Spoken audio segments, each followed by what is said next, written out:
The candlelight flickered against the baccarat crystal, casting long dancing shadows across the mahogany table of L'Avenue. At 55, Adelina was a masterpiece of grace, her skin the color of polished obsidian, framed by a silk sculptural dress that whispered of old money and quiet confidence. Opposite her sat Joseph. He looked every bit the Manhattan power player, his silver-stranded hair groomed to precision. They were celebrating 25 years of perfection. "To us," Joseph said, his voice a smooth baritone as he raised a glass of vintage Krug, "a quarter-century of building an empire together." Adelina smiled, though the corners of her eyes didn't quite crinkle. "And to the next 25, Joseph. Though I must admit, I expected a bit more fanfare for today." Joseph reached into his breast pocket and slid a velvet box across the table. Inside sat a pear-cut diamond necklace that could have blinted a lesser woman.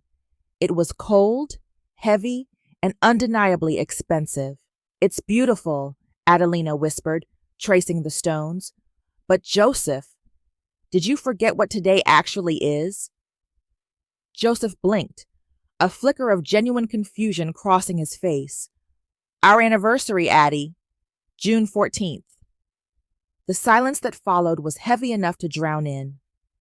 Adelina felt a cold prickle at the base of her neck. "It's my 55th birthday, Joseph. Our anniversary is next week." "Right? Of course." He recovered instantly, his corporate mask sliding back into place. "I thought we'd combine them this year. Efficiency, darling." Efficiency. The word tasted like ash. The dinner ended with the usual polished pleasantries, but as they returned to their Upper East Side townhouse, the atmosphere felt brittle. Joseph headed straight for his study, claiming a late-night call with the London office. He tossed his charcoal blazer onto the armchair in the foyer, a rare moment of sloppiness that Adelina decided to remedy. As she lifted the heavy wool garment, something hard and angular pressed against her palm from the inner pocket. She reached in, expecting a fountain pen or a stray cufflink. Instead, she pulled out a bright red die-cast Hot Wheels car, a Mustang. It was brand new, the paint pristine, smelling faintly of plastic and a cologne that wasn't Joseph's. Adelina stared at it. They had no children. Joseph had made it clear decades ago that a family would dilute their focus. He had opted for a vasectomy in their 30s, or so he had told her. "Joseph!" she called out, her voice steady despite the sudden pounding in her chest. He appeared at the top of the stairs, loosening his tie. He saw the toy in her hand, and for a fraction of a second, so fast a stranger would have missed it, his pupils blown wide with panic. "Oh, that," he said, descending the stairs with a casualness that felt rehearsed. "One of my junior VPs, Miller. His kid left it in my car during the site visit today. I must have pocketed it so the boy wouldn't lose it." "Miller's son is 18, Joseph," Adelina said quietly. "He's at Yale." Joseph didn't flinch. He walked right up to her, took the toy from her hand, and tucked it back into his pocket. He leaned down and kissed her forehead, a gesture that felt more like a seal on a contract than an act of love. "Different VP, Addie. Don't overthink it. You're tired. Go to bed." He turned back toward his study, the door clicking shut with a finality that echoed through the silent house. Adelina stood in the foyer, the weight of the diamond necklace suddenly feeling like a noose. She didn't go to bed. Instead, she walked to the hall closet, pulled out Joseph's iPad, the one synced to his private cloud, and sat down in the dark. The toy car wasn't a mistake. It was a breadcrumb, and Adelina had always been excellent at following trails. The next morning, Joseph was out of bed before the sun had fully crested the Manhattan skyline. He left a note on the Hermes tray in the foyer. Early breakfast with the board. Back late. Love, J. Adelina stared at the Love, J for a long time. It was a signature he used for memos. She didn't call her driver. Instead, she took the keys to the nondescript SUV they kept for the housekeeper and waited. When Joseph's black Mercedes pulled out of the garage, she trailed him from 3 cars back, her heart a frantic bird trapped in the cage of her ribs. He didn't head toward Wall Street. He headed across the bridge, weaving through the morning haze until the steel towers of the city gave way to the manicured, leafy silence of a wealthy New Jersey suburb. He pulled into the driveway of a colonial-style house, a place draped in white hydrangeas and a sense of home that their cold, architectural townhouse had never possessed. Adelina parked a block away. She pulled a silk scarf over her hair, donned oversized sunglasses, and stepped out into the humid morning air. Her legs felt like lead, yet she moved with the practiced stealth of a woman who had spent 25 years managing a predator. The house had large floor-to-ceiling windows at the back, overlooking a lush garden. Adelina crept along the perimeter of the cedar fence, the scent of fresh-cut grass turning her stomach. Then she saw him. Joseph was in the kitchen. He wasn't wearing his suit jacket. His sleeves were rolled up, and he looked relaxed, younger. He was laughing, a deep, genuine sound Adelina hadn't heard in a decade.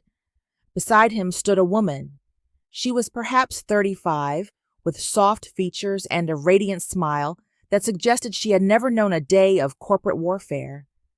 She held a chocolate cake, the light of 5 flickering candles illuminating her face. But it was the third person who shattered Adelina's world into a million jagged pieces. A small boy, no older than 5, sat atop the kitchen island. He had Joseph's high cheekbones. He had Joseph's exact stubborn chin. He had the same deep-set eyes that had looked at Adelina across a dinner table for a quarter century. "Make a wish, Leo," the woman chirped. Joseph leaned in close to the boy, his hand resting tenderly on the small of the child's back, a gesture of fatherly pride that was so natural it felt like a physical blow to Adelina's chest. "Together, son," Joseph whispered. The boy took a deep breath, and together, the man who didn't want kids and the son he had hidden from the world blew out the candles. The room erupted in cheers. The woman leaned over and kissed Joseph's cheek, and he pulled her into a brief, possessive embrace. Adelina leaned against the rough bark of an oak tree, her breath coming in shallow, jagged gasps. The toy car in his pocket hadn't been a stray find. It was a birthday gift for the legacy he had built in the shadows. Every sacrifice she had made, the quiet nights, the aborted dreams of motherhood she had buried for his sake, the decades spent polishing his image, was a lie. She wasn't his partner. She was his placeholder. She was the fortress he used to protect his wealth while he built a real life elsewhere. She pulled out her phone, her fingers trembling as she snapped a single, high-resolution photo through the glass. The image was clear. The cake, the boy, and Joseph's unmistakable wedding ring glittering as he reached for a slice of cake. Adelina didn't cry. The pain was too cold for tears. It was a searing, icy clarity that began at her core and radiated outward. She turned away from the house, her heels clicking softly on the pavement as she walked back to the SUV. "Fine," she whispered to the empty car, her voice a low, lethal promise. "If this is how he wants to play, I'm taking the empire with me." The silence in the townhouse that evening was no longer peaceful. It was a vacuum, sucking the air out of Adelina's lungs. She had returned home hours before Joseph, scrubbed the scent of suburban grass from her skin, and dressed in a high-necked vintage Chanel suit. She looked like a woman ready for a board meeting or a funeral. Joseph arrived late, his face flushed with the kind of vitality a man only wears when he's leading 2 lives. He didn't offer a kiss this time. He didn't even take off his coat. He simply walked into the dining room, where Adelina sat at the head of the long obsidian table, a single glass of untouched red wine before her. He dropped a thick manila envelope onto the polished surface. The sound it made, a dull, heavy thud, echoed like a gavel. I wasn't going to do this until after the merger, Joseph said, his voice stripped of the warmth she'd seen him give the boy in the window. But I think we both know the air in this house has turned sour, Adelina. Adelina didn't touch the envelope. She didn't even look at it. She kept her gaze fixed on the man she had loved for 25 years, looking for a ghost of the person who had once promised her the world. What is this, Joseph? Clarity, he snapped. He pulled out a chair, sitting not next to her, but across from her, creating a chasm of mahogany between them. I've filed for divorce. Irreconcilable differences. I've already arranged for my team to move my essentials to a suite at the Pierre. 25 years, Adelina whispered, her voice a low, vibrating chord. And you serve me papers over an empty dinner table? Joseph sighed, the sound of a man inconvenienced by a tedious chore. Let's not be melodramatic. We had a pact. We built a life. But people change, Adelina. I've reached a point where I need more than a business partner in a cocktail dress. He leaned forward, his eyes hardening into the flinty gray of a predator. I've reviewed the prenup we signed in '99. It's ironclad. You get the Mercedes you drive, a small relocation stipend, and your personal effects. The rest, the holdings, the townhouse, the vineyard in Bordeaux, is mine. My lawyers have ensured there are no loopholes. Adelina finally looked down at the envelope. The prenup was based on the idea that we were a team, Joseph, that we were building a future together. The future changed, Joseph said, and for the first time a cruel smirk touched his lips. I need a legacy, Adelina, a real one, a name that lives on in blood, not just on a building. You couldn't give me that. You accepted a life without children because you thought it was what I wanted. But the truth? I just didn't want them with you. The words were designed to draw blood. They were a serrated blade meant to shred her dignity, to make her feel small, barren, and discarded. I have a son, he continued, his voice rising with a sick kind of pride, a boy who deserves the empire I've built. My family has already met him. They've met his mother. They approve. They see what I see. That you were a necessary step to my success, but you are no longer a part of the destination. He stood up, adjusting his cuffs, looking down at her as if she were a line item he had successfully erased from a ledger. Sign the papers by Monday. If you try to fight this, my lawyers will drag your name through every tabloid from here to London. You'll leave with even less than the car. Adelina didn't flinch. She didn't scream. She picked up her wineglass and took a slow, deliberate sip. The coldness she had felt at the oak tree earlier had crystallized into a diamond-hard resolve. A legacy, she said softly, her eyes meeting his with a terrifying calmness. You think you've built an empire on your own, Joseph? You think that boy will inherit a kingdom? Joseph laughed, a short, barking sound. I know I have. Sleep well, Adelina. It's the last night you'll spend in this house. He turned and walked out, the front door slamming shut behind him. Adelina sat in the dark for a long time. Then she reached into her handbag and pulled out her burner phone. She didn't call a divorce lawyer. She called a forensic accountant she had quietly retained years ago, just in case. It's time, Adelina said into the phone. Burn it all down. Start with the offshore shell companies he thinks I don't know about. She looked at the manila envelope and finally smiled. Joseph thought he was leaving her with nothing. He had no idea that for 25 years, she hadn't just been his wife. She had been his architect. And she knew exactly which brick to pull to make the whole tower scream as it fell. The conference room on the 88th floor of the Sterling and Vance firm was a cathedral of glass and ego. Outside, Manhattan was a blurred gray smudge. Inside, the air conditioning was set to a temperature best suited for preserving meat. Joseph sat at the far end of the 30-foot marble table, flanked by 3 men in $4,000 suits. At the center was Arthur Vance, a man known in legal circles as the Great White. He didn't just win divorces, he erased former wives from existence. Adelina sat opposite them, alone. She wore a simple charcoal turtleneck and her hair pulled back in a sleek, tight knot. No jewelry, no armor. To the men across the table, she looked like a woman who had already surrendered. "Adelina," Arthur began, his voice a practiced honey drip of condescension. He slid a thin sheaf of papers toward her. "We've reviewed the 1999 prenuptial agreement. It's quite clear. Your contributions to Joseph's early career were noted, but the growth of the firm over the last 2 decades is legally shielded." One of the junior lawyers, a man with a predatory smirk named Miller, chuckled softly. "We're actually being quite generous today, Mrs. Clarks. Excuse me, Miss Adelina.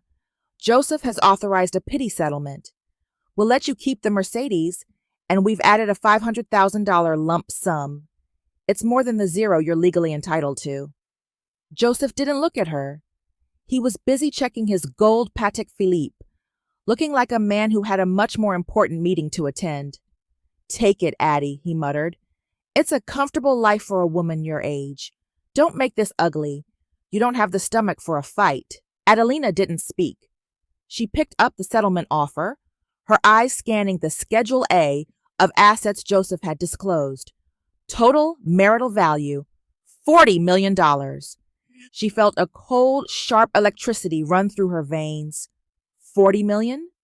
Joseph's latest venture alone was valued at 200.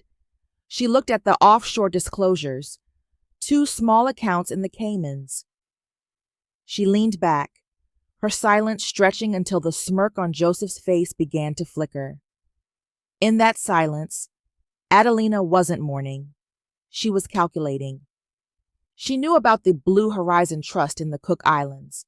She knew about the shell company, A&J Holdings, that Joseph had used to buy the mistress's house, a company he had foolishly funded using a dividend from their joint investment account 4 years ago.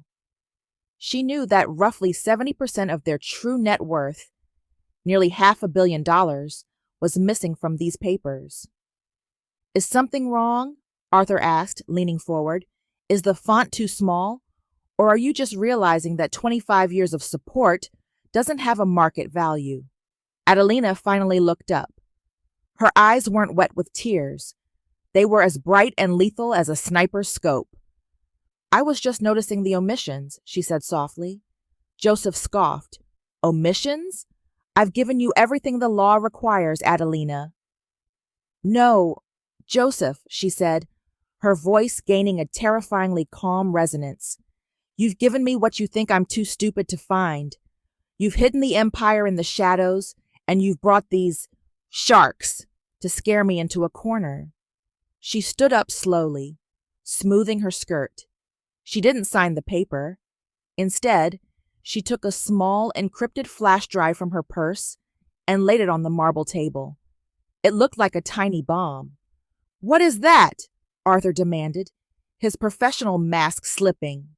"That," Adelina said, looking Joseph dead in the eye, "is the login history for the Blue Horizon server, the one you accessed from our home Wi-Fi every night for 3 years. It contains the ledger for the 70% you forgot to mention today. It also contains the receipts for the red Mustang toy car and the house it was delivered to." The color drained from Joseph's face so fast it was as if she'd pulled a plug. The great white lawyer looked at the flash drive as if it were a live grenade.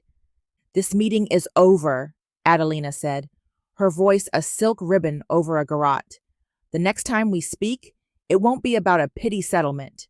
It will be about how much of your reputation you're willing to pay to keep yourself out of a federal prison for tax evasion and asset concealment." She turned and walked toward the door. As she reached the handle, she paused and looked back at Joseph. "By the way," she said with a faint, chilling smile, "the Mercedes? You can keep it. I've already ordered a Bentley, with my own money." She walked out, the click of her heels sounding like a countdown. The penthouse was silent, save for the rhythmic, aggressive clicking of a mechanical keyboard. Adelina sat bathed in the blue light of 3 monitors, her face set in a mask of grim concentration. To the world, she had been the elegant ornament on Joseph's arm. But as the lines of code and ledger entries scrolled past her eyes, the truth breathed in the dark. Joseph Clark's was a front, and she was the engine. A flashback hit her, sharp and unbidden. 10 years ago, a rainy night in London. Joseph had been pacing their hotel suite, sweating through his shirt. "The board won't buy it, Addie. The structuring is too weak. I'm going to lose the acquisition." Adelina had taken his laptop, her fingers flying over the keys. She had redesigned the entire debt equity swap, finding a loophole in the British tax code that turned a failing merger into a masterstroke of genius. She had handed it back to him at 4 a.m. "Go be the hero, Joseph," she had whispered. He had kissed her then, calling her his silent partner. He had taken the credit. He had taken the glory. And she had let him, believing that his success was their success. Back in the present, Adelina's eyes narrowed. "Silent no more," she whispered. She began the audit. This wasn't just a review of bank statements. It was a forensic dissection of a 25-year lie. She wasn't looking for the millions he'd moved through offshore shells. She'd already flagged those. She was looking for the shrapnel. The small, careless errors that a man blinded by his own ego makes when he thinks his wife is just a placeholder. Hour 6 turned into hour 12. The sun began to bleed over the East River. Then she found it. It was a recurring payment, buried deep within a secondary household expenses joint account, an account they used for the townhouse's water bills and staff payroll. It was a measly $850. Most people would have missed it, but Adelina knew every vendor they employed. Emerald Woods Management, the entry read. She cross-referenced the name. It wasn't a Manhattan utility. It was the Homeowners Association for a gated community in New Jersey, the very one where she had seen the boy who looked like Joseph. "You idiot," Adelina breathed, a cold smile touching her lips. Joseph had been so careful with the big money, moving it through complex layers of international finance. But the mundane, boring details of domestic life, the HOA fees for his secret family's nest, he had automated from their joint account out of pure lazy habit. By using communal marital funds to maintain a residence for a mistress and a non-marital child, Joseph hadn't just been unfaithful, he had committed dissipation of marital assets. Under their jurisdiction's law, this was the nuclear option. It didn't just entitle her to a refund of that money. It gave a judge the legal grounds to pierce the veil of his entire ironclad prenup. It proved bad faith. She printed the statement, the paper warm as it slid out of the tray. She then pulled up a file she had kept for 2 decades, the original drafts of Joseph's most famous contracts. Each one had her digital signature in the metadata as the primary author. She wasn't just going to take his money. She was going to prove to the world that the Titan of Wall Street was an empty suit who had been riding the coattails of a woman he thought he could discard like a used car. The phone on her desk buzzed. It was a text from Joseph. "My lawyers are losing patience, Adelina. Sign the papers, or we go to trial." Adelina didn't flinch at the cruelty. She simply typed back, "I look forward to trial, Joseph. I hope the HOA at Emerald Woods has good seating. See you in discovery." She watched the read receipt appear. 1 minute passed, 2. Then her phone began to ring. Joseph was calling. Adelina didn't answer. She simply turned off the ringer, leaned back in her chair, and watched the sun rise over a city that was about to find out exactly who she was. The wood-paneled walls of the New York Supreme Court felt like the interior of a cold box, but Adelina felt more alive than she had in decades. She sat at the petitioner's table, alone. Across the aisle, Joseph sat flanked by his council of war, 4 lawyers led by Arthur Vance. The gallery was packed with journalists. A silver anniversary divorce. involving a titan of industry was the kind of blood-in-the-water story the city craved. Arthur Vance stood, adjusting his silk tie with a smirk. "Your Honor," he addressed the judge, his tone dripping with mock pity. "Before we begin, I must express my concern. Ms. Adelina has chosen to represent herself. While we admire her courage, this is a complex litigation involving hundreds of millions of dollars. We would hate for her lack of legal training to waste the court's time." Joseph leaned back, a smug, relaxed grin on his face. He whispered something to Miller, and the two men shared a quiet laugh.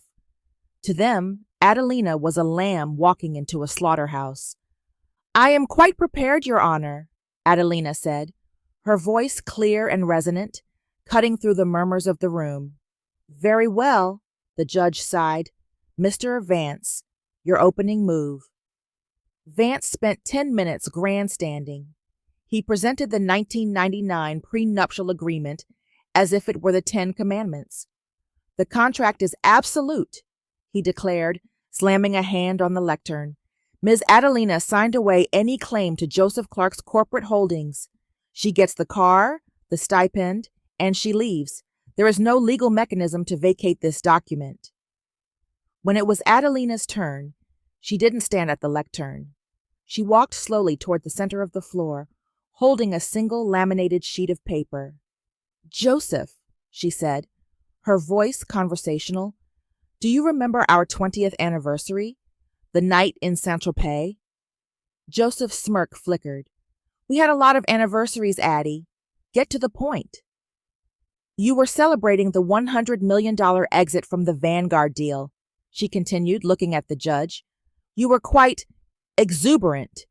You had consumed nearly 2 bottles of Chateau Margaux. You told me that night that you couldn't have done it without me, that I was the soul of the company." "Drunken pillow talk isn't a contract, Miss Adelina," Vance barked, drawing a chuckle from the gallery. "No," Adelina replied softly, "but the post-nuptial lifestyle amendment you signed that night is." She handed the document to the bailiff. Joseph's lawyers lunged forward to look at the copy. "This is a joke," Vance stammered, his face turning a blotchy red. "This is a handwritten note on hotel stationery." "It is a notarized amendment," Adelina corrected, her eyes flashing. "The hotel concierge was a licensed notary. I had him come to the suite. Joseph, you were so eager to show your appreciation that you signed a clause stating that if any secret domestic biological ties were discovered, ties that had been hidden from your wife, the original 1999 prenup would be null and void, and the estate would be split 80-20 in my favor as a penalty for fraud." The courtroom went deathly silent. Joseph had turned the color of curdled milk. "He was intoxicated," Vance shouted, his voice cracking. "He didn't know what he was signing." "The notary's affidavit states he was lucid, joyful, and fully aware," Adelina countered, stepping closer to Joseph. "And since we all already know of Joseph's 5-year-old son, Leo, born 4 years after this amendment was signed, the lifestyle trigger is active. Joseph, you didn't just hide a son. You signed away your empire to keep a secret that I already found." Adelina leaned over the table, her shadow falling across Joseph's trembling hands. "You told me I couldn't give you a legacy, Joseph," she whispered, loud enough for the court reporter to catch every syllable. "But it turns out you were planning to have one outside while telling me we didn't need one." The judge looked at the document. He looked back at Joseph's legal team, who were now frantically whispering to one another like rats on a sinking ship. "Mr. Vance," the judge said, his voice cold, "I suggest you take your client into the hallway, because if this document holds, and it appears it does, you aren't looking at a settlement anymore. You're looking at a total liquidation." Adelina sat back down. She didn't look at the cameras. She didn't look at her ex-husband.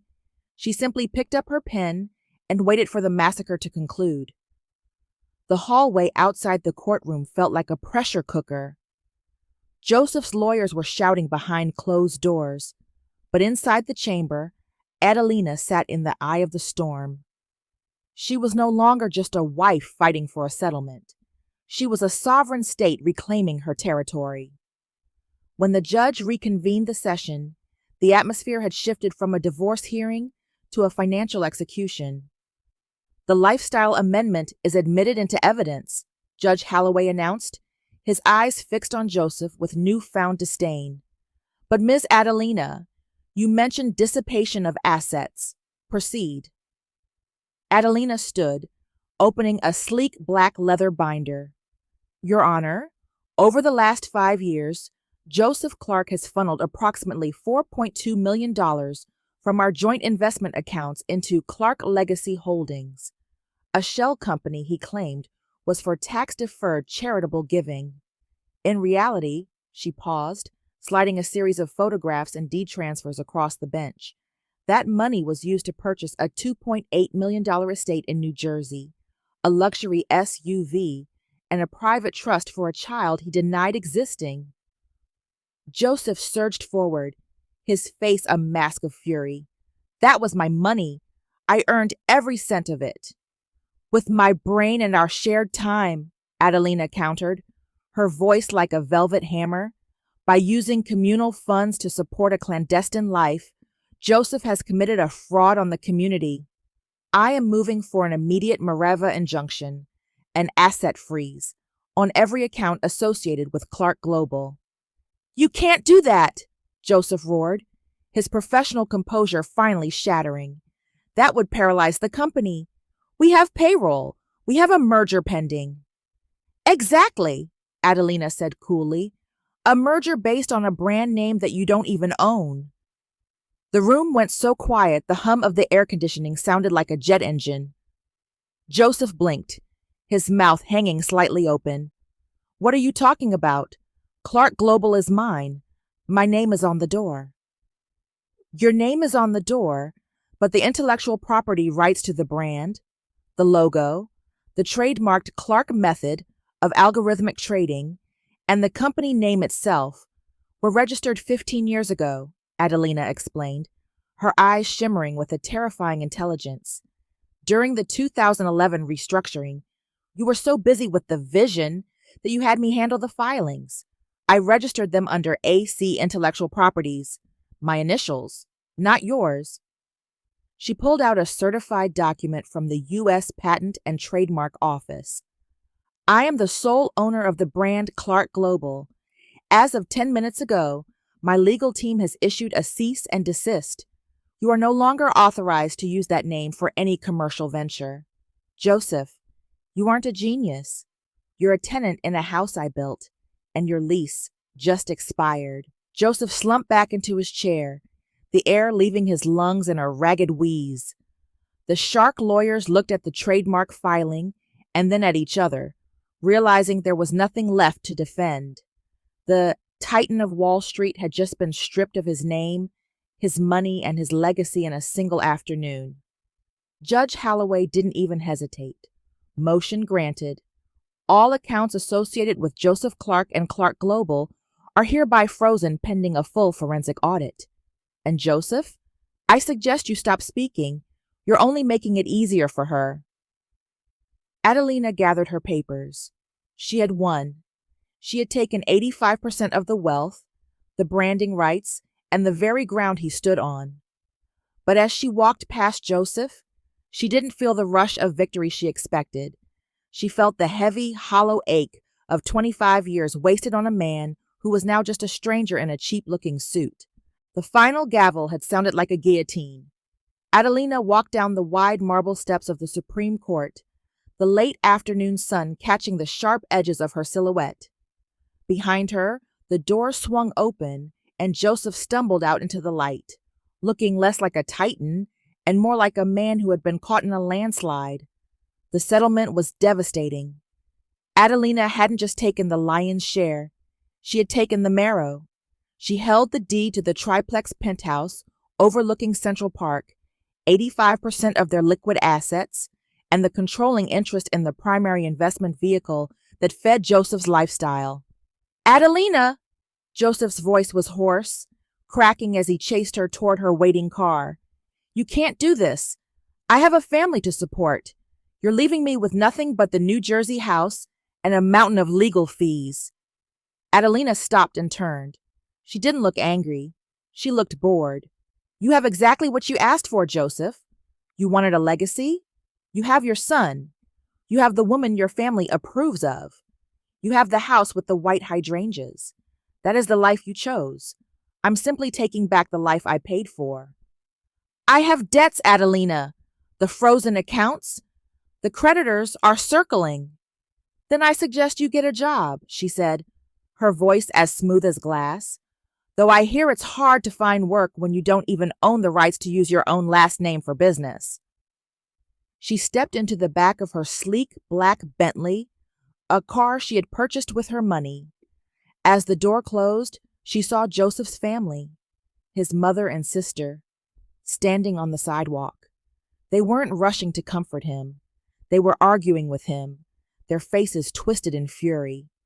They had realized the golden boy was now a liability. Without his fortune, his secret family wasn't a legacy. It was an expensive mistake. The Manhattan penthouse was silent when she arrived. The staff had already cleared out Joseph's remaining things, mostly just clothes and the few trinkets he had bought himself. Adelina walked to the floor-to-ceiling windows. The city was a carpet of amber lights, stretching out toward an infinite horizon. For 25 years, she had viewed the city through the lens of Joseph's ambitions. She had been the wind beneath a kite that was never meant to fly this high. She poured herself a glass of water, not wine, and sat in the center of the vast, empty living room. The heartbreak was there, a dull, throbbing ache in her chest. She had loved him. She had given him her youth, her intellect, and her womb's silence. But as she looked at her reflection in the glass, she didn't see a victim. She saw a woman who was 55 and finally, for the first time in her life, unencumbered. Her phone buzzed on the marble table. It wasn't a lawyer. It wasn't a journalist. It was an automated alert from her new personal investment fund. Market opening, Hong Kong. She watched the numbers scroll. The world was moving. But Adelina was just getting started. She wasn't just wealthy. She was dangerous. She had the capital, the brilliance, and now the most powerful weapon of all, a heart that had nothing left to lose. She stood up, walked to the master bedroom, and began to pack a small suitcase. She didn't need the gowns or the memories. She needed a change of scenery. "Legacy," she whispered to the empty room, a small, sharp smile playing on her lips. "Let's see what mine looks like." 1 year had passed since the gavel of justice had fallen in the New York Supreme Court. Adelina stood before the floor-to-ceiling mirror of her new office in the heart of the financial district. At 56, she didn't look like a woman in her twilight years. She looked like a woman who had finally stepped out of a long, stifling shadow. Her skin glowed with a serenity that no expensive cream could replicate. She wore a cream-colored silk suit that moved like liquid. She was the CEO of AV Global Strategies, and her firm was already outperforming Joseph's defunct empire by double digits. Yet, as the sun began to dip behind the Statue of Liberty, a familiar, hollow ache pulled at her chest. She had the empire. She had the 85%. But the penthouse was quiet. Her phone didn't ring with goodnight texts. She had won the war, but the peace felt strangely lonely. "Success is a cold bed, Adelina," she whispered to her reflection. She gathered her leather portfolio and stepped out toward the private elevator bank of the high-rise. She needed air. She needed to be among the living. The elevator chided a soft, melodic chime as the door slid open. Inside stood a man. He didn't look like the usual Manhattan suits. He was younger, perhaps late 30s or early 40s, with a presence that felt like a physical weight in the small space. He was dressed in a charcoal gray suit tailored with a precision that bordered on aggressive. His features were striking, a sharp, straight nose, high cheekbones, and eyes that seemed to be calculating the value of the very air he breathed. Adelina stepped in, nodding politely. He gave a curt, formal nod back, his face a mask of stoic indifference. The elevator began its descent from the 91st floor. For 3 seconds, there was only the soft hum of machinery. Then, a violent jolt. The lights flickered, died, and were replaced by the dim, amber glow of the emergency lamps. The elevator groaned and came to a dead halt. "You have to be kidding me," Adelina sighed, leaning against the gold-plated railing. The man didn't move. He didn't panic. He checked his watch, a rare, understated piece that screamed old-world wealth. "The mechanical failsafe has engaged," he said.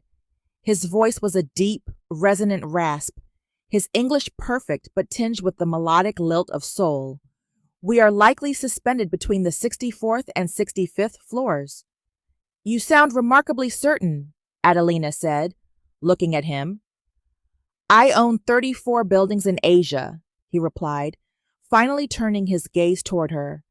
His eyes swept over her, not with the predatory gaze of a man like Joseph, but with the analytical intensity of an equal. "I know how elevators behave when they are overworked."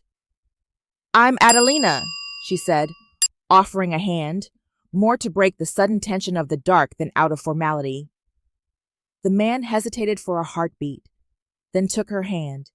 His grip was firm, warm, and lingering. "Hyunwoo Lee, though the papers usually call me the Storm." Adelina's eyebrows rose. She knew that name. Hyunwoo Lee was the man currently tearing through the Asian tech markets, a self-made billionaire who had refused to inherit his father's conglomerate, instead building his own from the scorched earth of the competition. He was known for being ruthless, brilliant, and entirely untouchable by the socialites of the world. "A storm in a gold-plated box," Adelina mused, a small, playful smile tugging at her lips. "I suppose there are worse places to be stranded." Hyunwoo didn't look away. In the dim light, the age gap between them seemed to vanish, replaced by a strange magnetic friction. He looked at her not as a woman of a certain age, but as a mystery he hadn't yet solved. "Most people scream or check their phones in this situation," Hyunwoo observed, stepping a fraction closer. "You seem remarkably unbothered, Adelina." "I've survived a 25-year earthquake, Mr. Lee," she said, her voice dropping to a soft, dangerous silk. "A stalled elevator is just a moment of quiet." For the first time, the stoic mask of the Asian market's most ruthless man cracked. A small, intrigued smirk appeared on his lips. "A moment of quiet," he repeated. "I find those are the most expensive things in the world. Perhaps we should make the most of it." As the emergency intercom began to crackle to life, Hyunwoo didn't reach for the button. He stayed exactly where he was, his dark eyes fixed on Adelina, as if he had just discovered the only thing in Manhattan worth acquiring. The doors of the elevator finally hissed open, but the charge between Adelina and Hyunwoo lingered long after they stepped into the lobby. 3 days later, a bouquet of black baccara roses, so dark they were nearly the color of a midnight sky, arrived at Adelina's office. There was no card, only a sleek, matte black business card with a single handwritten line. "I am facing a fortress. I find myself in need of a siege engineer." Hyunwoo was in New York to finalize the acquisition of Aegis Tech, a conglomerate that had spent a decade stalling foreign entry into the U.S. market. The board was a wall of old guard arrogance, exactly the kind of men Adelina had dismantled in her sleep for 25 years. They met at the Grill, a temple of mid-century power dining. Hyunwoo was already seated when she arrived, looking like a king carved from ice. He didn't stand to greet her. He simply watched her walk toward him, his gaze following the line of her silk-wrapped dress with an intensity that made the air feel thin. "You're late," he said, though his tone was appreciative. A woman who owns her time is never late, Mr. Lee. She simply arrives when the moment is right. She sat down, gesturing for the waiter to bring her a dry martini. Now, tell me why the Storm of Asia is struggling with a handful of New York bureaucrats. For the next hour, they didn't speak of romance. They spoke of blood. Hyun-woo laid out the chessboard. The Aegis board was using a poison pill defense, hiding assets in a labyrinth of subsidiaries. Adelina listened, her chin resting on her hand. As he spoke, she began to see the holes he was missing, the human ego behind the numbers. You're attacking the walls, Hyun-woo, she said, leaning in. The candlelight caught the gold of her earrings. Don't attack the walls. Attack the architects. 3 of those board members are over 70. They don't care about the long-term stock value. They care about their legacies. They're afraid of being forgotten. She spent 30 minutes sketching a countermaneuver on a linen napkin, a way to restructure the buyout so it looked like a merger of honor rather than a hostile takeover. Hyun-woo went silent. He looked at the napkin, then up at her. The ruthlessness that usually defined his face had softened into something far more dangerous. Fascination. I have 1,000 analysts in Seoul, he said, his voice dropping an octave. None of them saw that. They see numbers. You see the soul of the deal. I spent 25 years being the soul of someone else's deals, Adelina replied, her eyes meeting his without a hint of apology. I've learned that people are much more predictable than spreadsheets. The dinner, intended to be a quick consultation, stretched into its 3rd hour, then its 4th. The staff began to dim the lights, but neither of them noticed. Hyun-woo talked about his childhood, the cold, demanding father who had expected him to merely inherit. He talked about the loneliness of building a mountain from scratch. In return, Adelina spoke of her rebirth, the pain of the betrayal, and the terrifying, beautiful freedom of her 50s. They say you are a storm, Adelina mused, swirling the olive in her glass. And they say you are a survivor, Hyun-woo countered. He reached across the table, his fingers grazing her wrist. It wasn't a tentative touch. It was an anchor. But they are wrong. You aren't just surviving. You are dominating. And for the first time in my life, I find myself wanting to be a part of someone else's empire. I'm 56, Hyun-woo, she said, the honesty sharp and clear between them. I don't have time for games or consultations that lead nowhere. Hyun-woo stood up, walked around the table, and held out his hand. The command in his posture was absolute, but the look in his eyes was something close to reverence. I am 39, he said. I have enough money to buy the city twice over. I have no interest in games.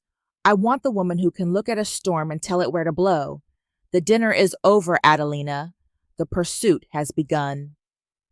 As they walked out into the crisp Manhattan night, the city felt smaller, as if it were merely a backdrop for the two of them. Joseph was a fading shadow. Hyun-woo was the rising sun. The flashbulbs at the Met Gala were a rhythmic, blinding pulse, but Adelina didn't blink. She moved up the iconic red stairs like a deity carved from midnight marble. Her gown was a custom structural masterpiece in deep sapphire, with a train that followed her like a quiet ocean. On her arm was Hyun-woo. He didn't wear a tuxedo. He wore a modernized black hanbok-inspired suit that made him look like a prince from a future century. He didn't just hold her hand. He placed his palm firmly on the small of her back, a public declaration of possession and protection. By morning, the photo was everywhere.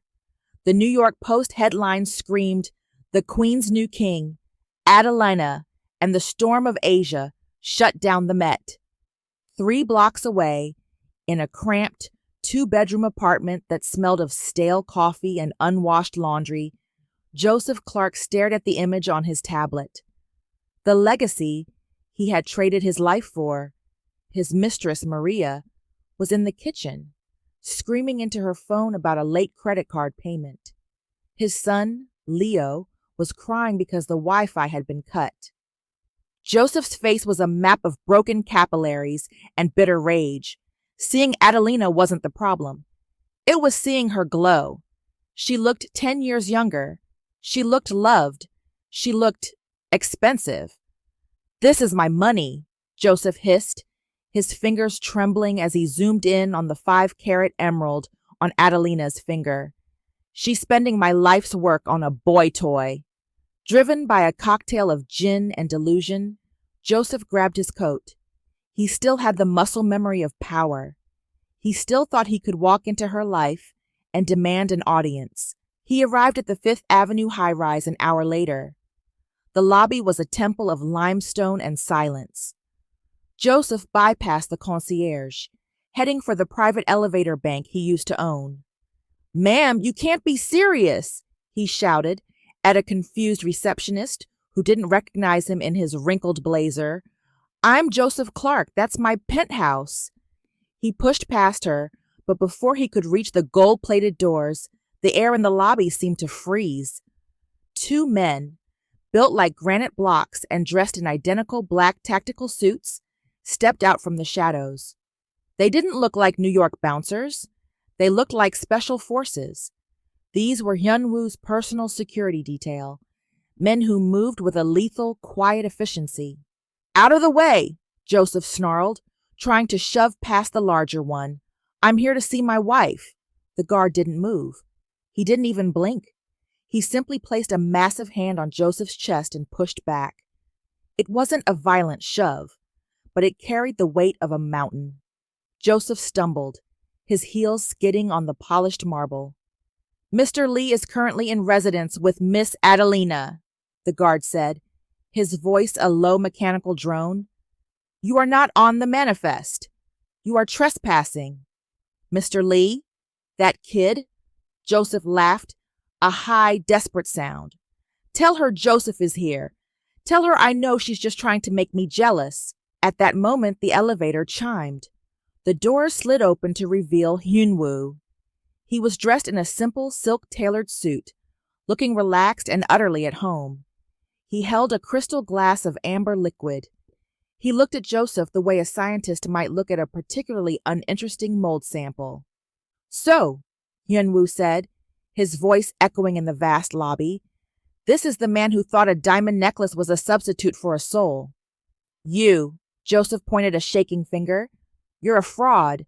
You're using her for her connections in the U.S. market. She's an old woman. You're just—" Hyunwoo moved.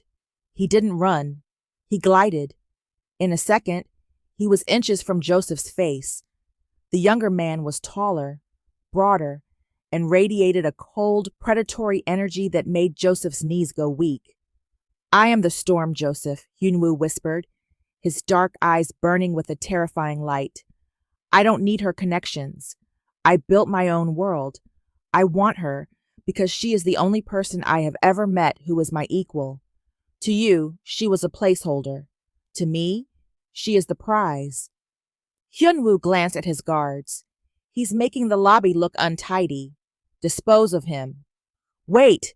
Adelina! Addie!" Joseph shrieked as the guards grabbed him by the elbows. They didn't just escort him out. They lifted him off his feet and carried him toward the revolving doors like a bag of trash. They tossed him onto the sidewalk in full view of a group of tourists. Joseph landed hard, his dignity shattering on the New York pavement. Hyunwoo didn't watch him fall. He turned back toward the elevator, where Adelina was waiting, her arms crossed, her expression unreadable. "Are you okay?" Hyunwoo asked softly as the doors closed, his voice instantly losing its edge. Adelina looked at the closed doors, then at the man who had just defended her honor without a second thought. "I'm fine," she said, a small, genuine smile lighting up her face. Hyunwoo pulled her into his arms, kissing her forehead. "He's the past, Adelina, and the past has no place in this building." The private jet touched down at Incheon International Airport under a bruised purple sky. For the first time since the divorce, Adelina felt a flicker of trepidation.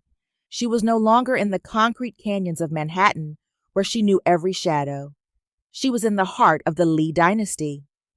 Hyun-woo reached across the leather seat, his fingers interlacing with hers. My mother is a woman of the old world, he said softly. She measures worth by what a woman can carry. A name, a legacy, a child. Do not let her silence make you feel small. Adelina straightened her blazer, the silk cool against her skin. Joseph tried to make me small for 25 years, Hyun-woo. Your mother is going to have to try much harder than that. The Lee estate was a breathtaking fusion of traditional Hanok architecture and glass and steel modernism, nestled in the hills of Songbuk-dong. Inside, the air smelled of aged pine and expensive incense. Hyun-woo's mother, Madame Park, sat behind a low tea table. She was 70, with skin like parchment and eyes that held the weight of a 1,000-year empire. She didn't rise. She merely gestured to the cushions. You are older than the report said, Madame Park began, her voice a dry rattle. She didn't bother with the pleasantries of tea. My son is at the peak of his power. He requires an heir to anchor the Lee name. You are 56. Your season for harvest has passed. Why should I allow a barren field to take up the space of a garden? Hyun-woo's jaw tightened, his grip on the table edge turning his knuckles white. Mother? Adelina held up a hand, silencing him. She leaned forward, not with aggression, but with the terrifying poise of a woman who had nothing left to prove. Madame Park, you speak of harvests, Adelina said, her voice steady. But a garden is only as good as the person who tends it. You've had 3 CEOs in your shipping subsidiary, L Logistics, fail to turn a profit in the last 4 quarters. You are losing 12% of your margins to port congestion in Busan and inefficient fuel hedging. The room went deathly still. Madame Park's eyes narrowed. That is internal family business. It was, Adelina countered. She pulled a slim tablet from her bag and slid it across the table. While we were over the Pacific, I reviewed your public filings and the satellite tracking for your fleet. You're using a hub-and-spoke model that was obsolete 5 years ago. If you switch to a decentralized blockchain ledger for your bills of lading and reroute your Southeast Asian traffic through the Haiphong corridor, you'll recover your margins by Q3. Madame Park looked at the tablet. Her eyes scanned the data, the precise, brutal efficiency of the plan Adelina had drafted in flight. It wasn't just a suggestion. It was a masterclass in global logistics. You did this in 14 hours? The matriarch whispered. I did this because I don't just carry a name, Madame, Adelina said, standing up. I build the world that the name lives in. You want an heir?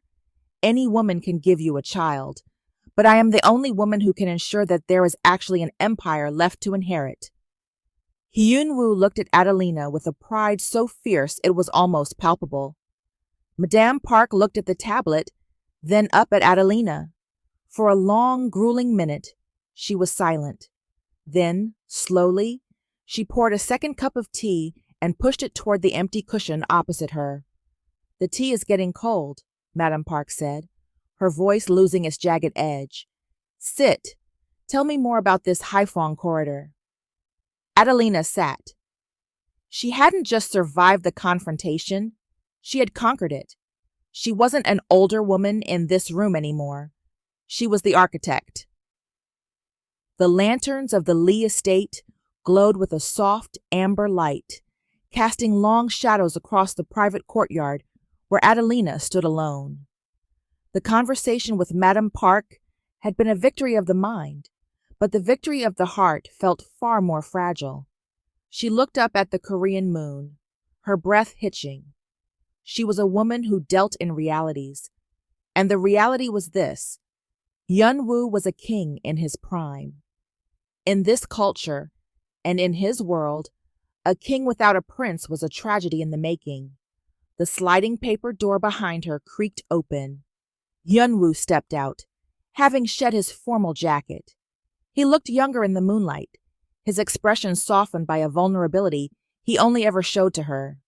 My mother is impressed, he said, walking to her side. She hasn't stopped talking about the Haiphong corridor. You've done the impossible, Adelina. You've won her respect. Respect is a business currency, Hyunwoo, Adelina said, not turning to face him. Her voice was thick with the weight of her thoughts. But it doesn't change the biology. It doesn't change the fact that 10, 20 years from now, you will look at your empire and realize there is no one of your blood to take the mantle. Hyunwoo reached for her, but she stepped away, finally turning to him with tears shimmering in her eyes. I love you enough to be honest, she whispered. I have lived a life of being a placeholder and a partner who was eventually discarded for a legacy. I won't let that happen to you. You are at the height of your life. You deserve the traditional family your mother craves. You deserve a son who has your eyes and your fire.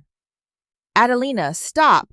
No, she interrupted, her voice breaking. I am offering you a clean break.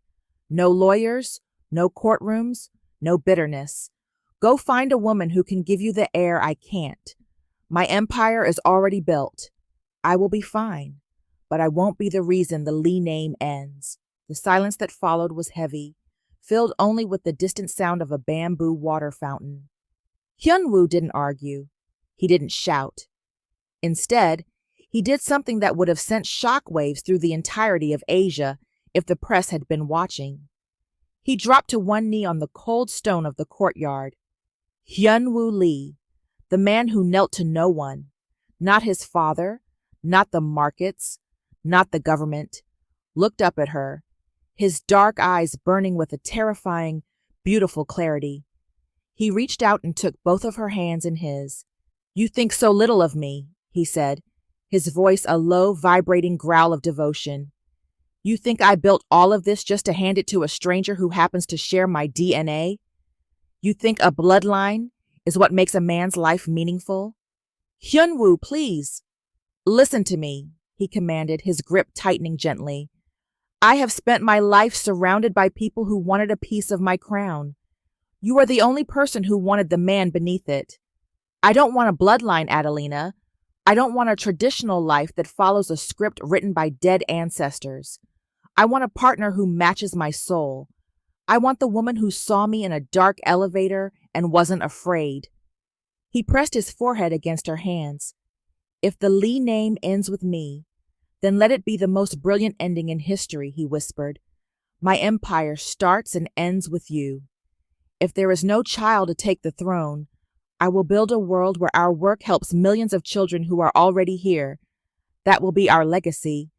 But I will not spend a single day of my future without you. Adelina felt the last of her defenses crumble. The trauma of Joseph's betrayal, the feeling of being obsolete, was finally washed away by the absolute certainty in Hyunwoo's voice. She wasn't a placeholder. She was the destination. She sank to her knees in front of him, pulling his face to hers. You're a fool, Hyunwoo Lee, she sobbed, laughing through her tears. I am a man who knows a good investment, he murmured, his lips brushing hers. And you, Adelina, you are the only thing I could never afford to lose. 3 years had passed, but in the cramped 2-bedroom apartment in a forgotten corner of Queens, time seemed to have curdled like sour milk. Joseph Clark sat in a threadbare armchair that smelled of dust and regret. The legacy he had once boasted about was currently screaming in the next room. Leo, now 10, was no longer the cute toddler from the window. He was a bitter, sharp-tongued child who had realized early on that his father's promises of empire were nothing but whiskey-soaked fantasies. I hate this place, Leo yelled, slamming his bedroom door. Why don't we have a driver like the other kids at school? You said we were rich. Joseph didn't answer. He couldn't. His mistress, Maria, had long since lost her radiant glow, replaced by a permanent scowl of resentment. She had stayed for the money, but when the money evaporated into legal fees and debt, the love had followed suit. She now worked double shifts as a receptionist, rarely looking at Joseph with anything but pity. Joseph reached for the remote, his fingers stiff. He was only 58, but he looked 75. His hair was a thin, chaotic halo of white, and his skin hung loose on a frame that had forgotten what it felt like to be powerful. He clicked on the news. The screen flickered to a live broadcast from the United Nations headquarters. The banner at the bottom read, "The Lee Clark Foundation announces $10 billion global initiative." Joseph's heart stuttered. There she was, Adelina. She was 58, and she was breathtaking. She wore a structured white suit that made her look like a streak of lightning against the mahogany backdrop of the assembly hall. Her skin was radiant, her eyes sharp and clear, reflecting a life lived in the light of genuine love. Beside her stood Hyunwoo, his hand resting possessively on her waist, his face uncharacteristically soft as he watched her speak. "Our legacy will not be written in bloodlines," Adelina's voice rang out, clear and steady, reaching through the television and into Joseph's stagnant living room. "It will be written in the schools we build, the technology we democratize, and the lives we empower. True power is not what you keep for yourself. It is what you have the courage to give away." The crowd erupted in a standing ovation. Heads of state, billionaires, and activists rose as one to honor the woman who had redefined what it meant to be a powerhouse in the second half of life. Joseph watched as Hyunwoo leaned in and whispered something in her ear, causing her to break into a radiant, youthful laugh. The kind of laugh Joseph had never been able to earn from her, even in their best years. He realized then that she hadn't just taken his money, she had taken his relevance. He was a footnote in the story of a woman who was now a chapter in history. In the next room, Maria screamed at Leo to be quiet. The pipes in the wall groaned. The smell of cheap takeout hung heavy in the air. Joseph looked at his shaking hands, then back at the screen. The camera zoomed in on Adelina for a final close-up as the broadcast prepared to cut away.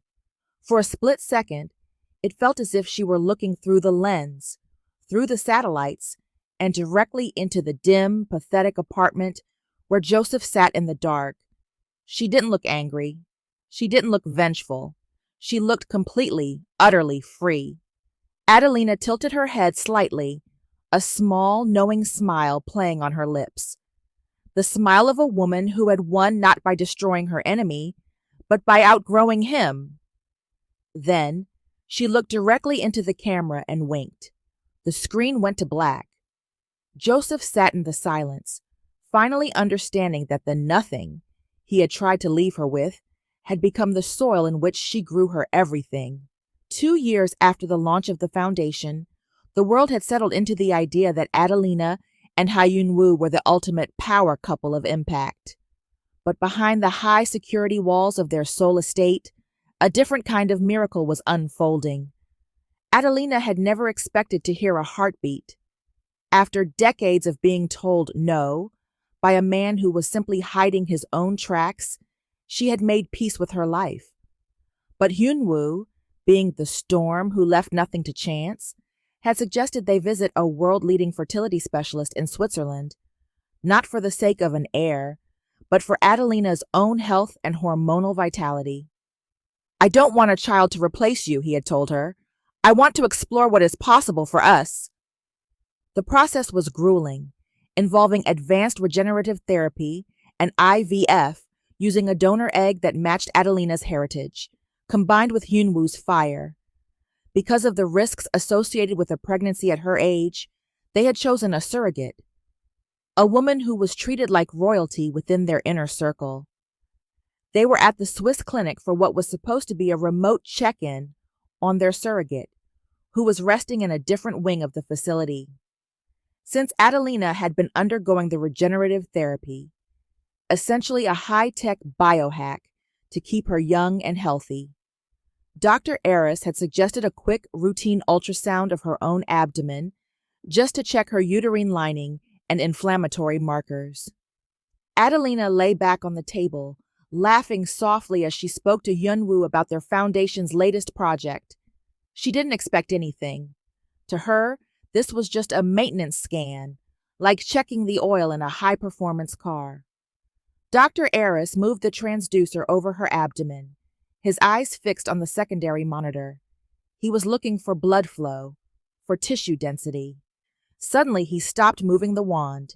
He went pale. Dr. Eris, Hyunwoo asked, his voice instantly dropping to that dangerous low register he used when he sensed a threat. Is there an issue with the therapy? Is she ill? No, the doctor whispered, his hand trembling slightly. He turned up the volume on the machine. At first, there was only static. Then, a sound emerged. It wasn't the surrogate's feed on the main screen. It was coming from the machine directly connected to Adelina. Thump, thump, thump, thump, thump, thump. The surrogate's heart rate is high? Hyunwoo asked, confused, looking at the wall-mounted screen showing the other woman's vitals.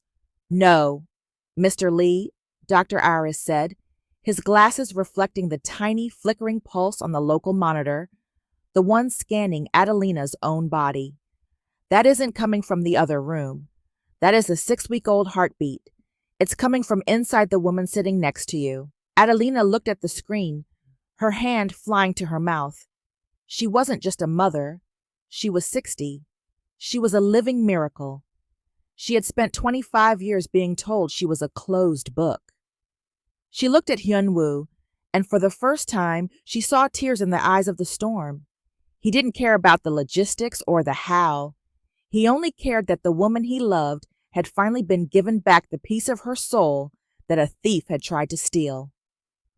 When the news reached Seoul, the Lee family estate went into an immediate lockdown of stunned anticipation. The matriarch was in the middle of a calligraphy lesson when the call came. She dropped her brush, a single black ink stain blooming on the rice paper like a mark of destiny. She didn't speak for a full minute. Her traditionalist mind struggled to reconcile the biology, but her soul recognized the power of it. She has cheated time, Madame Park whispered to her attendants. I asked for an heir and she gave me a miracle. Prepare the ancestral wing. The woman who can command her own blood is the only woman fit to lead this family. When Adelina finally arrived back in Seoul, 5 months pregnant and radiating a terrifyingly beautiful boss energy, Madame Park did something she had never done for a daughter-in-law. She met Adelina at the gate and bowed. A deep, respectful bow to the woman who had brought life to a house she thought would remain silent. The announcement wasn't just news, it was a cultural shift. The pregnancy became the most talked about event on the planet. Vogue and Forbes fought for the cover. They called it the second spring. Women globally began sharing Adelina's story as a manifesto of hope. That life doesn't end at 50, and that the lies of a toxic man cannot dim a woman's inherent light. Boardrooms in London and New York went quiet. Hyunwoo and Adelina's empire wasn't just a business anymore. It was a dynasty. The stability of their future was now ironclad. Then came the sunset over the Han River. The private wing was filled with the scent of white lilies. 2 cribs, 2 heartbeats, 1 destiny. The surrogate, treated with the utmost honor and rewarded with a life of luxury for her role, held the first twin, Jiho, briefly before placing him in Hyunwoo's trembling arms. Minutes later, the room was pierced by a second, more resonant cry. Adara, the daughter born of Adelina's own struggle and triumph. Hyunwoo knelt by the bedside. He looked at the 2 infants, the planned heir and the miracle daughter. They will be the most powerful duo the world has ever seen, Hyunwoo whispered, his voice thick with emotion. One born of our will and one born of our love. Adelina, exhausted but looking like a queen who had just won her final territory. Joseph Clark watched the footage of the hospital exit on a flickering computer screen. He saw the fleet of black cars, the cheering crowds, and the way Hyunwoo shielded Adelina from the wind as if she were the most precious jewel in the world. He looked at his own reflection in the darkened screen, a man who had tried to play God with a woman's life and lost. He had thought that by denying her a child and planning to leave her with nothing, he would make her small forever. Instead, He had only paved the way for her to have everything he ever dreamed of, with a man who was 10 times the man he would ever be. Adelina's voice from a recorded interview played on the computer speakers. A woman's power isn't given to her by a man, and it cannot be taken by one. It can only be discovered. 1 month later, the estate was quiet. The storm had finally settled into a profound golden peace. Yunwoo stood in the doorway of the nursery, watching the rhythmic rise and fall of 2 small chests. I watched Adelina sleep in the soft light of the soul moon, and for the 1000th time, I felt the urge to burn the world that had tried to dim her. The public sees the Lee Clark heirs, and they talk of miracles. They don't understand that for me, the miracle was never the children. The miracle was her. When I met Adelina, she was 56. She carried the weight of 25 years of a man's lies like invisible chains. Joseph hadn't just stolen her light, he had stolen her sense of self, whispering the word placeholder into her ear until she believed it was her name. I knew the biology. I'm a man of logic, of data. I knew that at 56, the season of harvest, as my mother calls it, is usually over. Nature is indifferent to our desires. But I also knew that Adelina wasn't exhausted. She was suppressed. I didn't take her to Switzerland to fix her. You don't fix a masterpiece. You restore it. I wanted the regenerative therapy to give her back the vitality Joseph had drained, to balance her hormones, to sharpen her spirit, to make her feel the fire in her veins that belonged to a woman in her prime.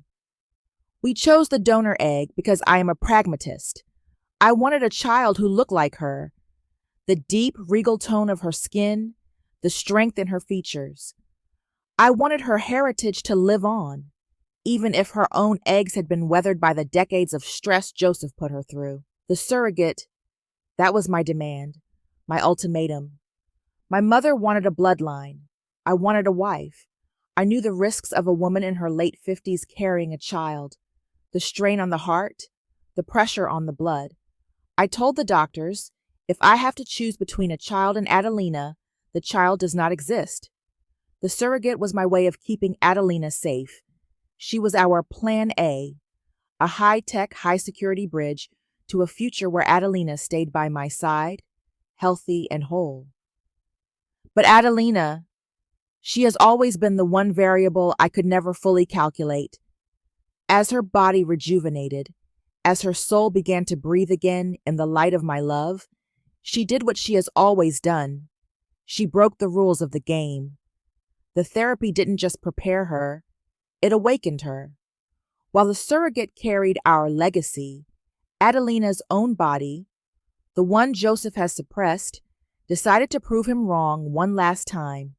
She conceived naturally, a 1 in a million defiance of time itself. Now, I look at our twins, Jiho, the son of our planning, and Adara, the daughter of our miracle. Joseph tried to use biology to cage her. I used love to set her free. And in that freedom, she gave me more than an heir.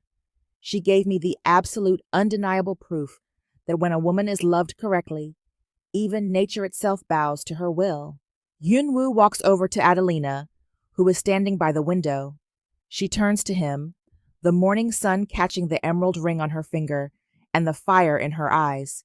She is a mother, a CEO, and a survivor. Her life is the ultimate FU to the past and a golden bridge to the future. The end. Thank you for watching. If you love this story, don't forget to hit that like button and subscribe for more emotional twists and character-driven plots. And if you're ready for the next story, make sure to turn on notifications so you never miss an update. Until next time, keep believing in love that defies all odds.